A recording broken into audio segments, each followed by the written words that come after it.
Hi, I'm Josh with Keep the Peace, and welcome to my first Ninjago Dragons Rising review. The set I'm reviewing today is set number 71790, Imperium Dragon Hunter Hound. The set has 198 pieces and retails for $19.99 in the US or €20.99. I want to thank the LEGO Ambassador Network for sending me this set, and all the opinions on the set are my own. I also want to clarify that this is being recorded after Dragons Rising has been released on Netflix, but there will be no spoilers for it in this review.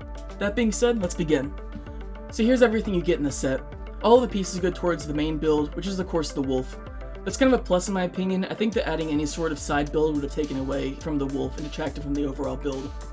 The set also comes with 3 minifigures, Lloyd, Jay, and an Imperium Claw General. Lloyd and Jay are the 2 ninja that come in this set. They both have similar torso designs in their main colors, with slight differences in their belts and the buckles on their shoulders. They also have symbols on their robes, which is the first letters of their names in jargon. They both use a new hood and armor combo, which I wasn't too keen about when I first saw their pictures, but I mostly come around now that I've seen them in person. I still have some qualms though. I wish the armor piece was printed to differentiate it from the cloth section of the piece, but I don't think it tracks too much from the overall design. The ninja have new face prints, with one side having a sort of elemental visor design, and I like how that print looks with the hood. The Imperium Claw General is the bad guy for the set, and an overall really cool design. He has a brand new armor piece that's used by the rest of the Imperium minifigures, as well as a really cool helmet that kind of reminds me of like a Triceratops samurai or something. Looking at his torso, he has a nice golden plate mail print that's shared by some of the other Imperium soldiers, as well as some nice leg printing. He comes with a spear using a new dual molded sword piece that appears in most of the sets, with a trans orange blade and a gunmetal gray hilt. Taking everything off, you can see more of the print of the Imperium General, as well as the ninja. Lloyd and Jay have buckles on their shoulders that were hidden by their armor, with Jay having a lightning design and Lloyd having a dragon design. Turning them around, you can also see the back of the general's head, which you can either see as the back of his head or as an alternate face, if you want to add more variety to your Imperium army. And now for the main feature of this set. The wolf is a really solid build for the price, and overall I really like it. It has a lot of posability, especially in the upper torso. The head and shoulders are on mixel joints and can be moved freely.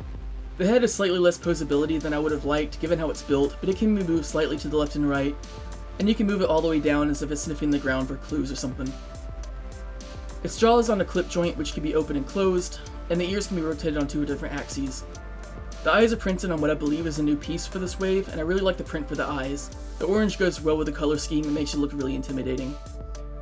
Moving on, most of the gold in the set is used for the armor on the neck and upper arms. I really like the shaping of the armor on the neck that leads up to the saddle. It uses the newish wedge pieces that were introduced in the crystallized wave, and I think they go well with the half pyramid pieces to give some nice shaping for the wolf's neck. The arms use the SCCBS limb piece with Evo armor over it, and are probably the widest range of motion out of any joint in the set. The paws are also on mixel joints, and the claws meet individually posed. Overall, the set has really consistent color scheme, though I think the biggest attractor of the set is where the minifigure sits. It's the only visible bit of solid orange on this set, at least on the top, and I wish that it had been like dark red or something to match the rest of the color scheme. It's not a big deal since trans orange is also a part of the Imperium color scheme, and you don't really see it when a minifigure is riding it. Moving on again, the waist of the wolf tapers down severely to a point of 2x2 cylindrical bricks, with one of them acting as more armor with spikes lining it. The waist itself is attached at an angle to the upper torso to give the whole build a sloped pharaoh look, like the wolf is hunched over. The waist section also features a pole with a banner on it, which has one of the 2 stickers in this set. The other sticker is located near the tail and depicts more armor with what looks like fur coming out of it. The legs are a lot smaller than the arms and have the same build for the feet, and disappointingly have very little articulation.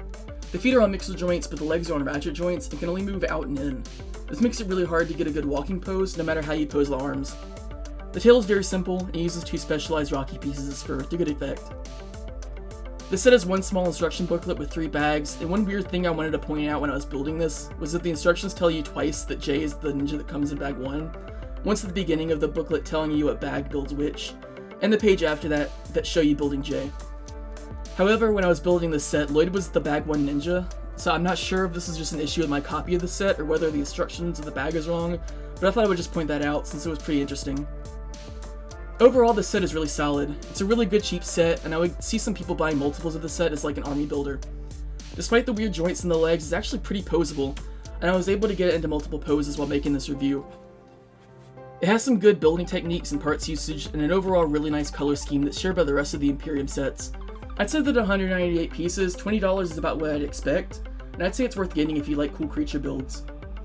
So, thanks for watching, and thanks again to LEGO for sending us these sets, and I'll see you again for the next review on Keep the Peace.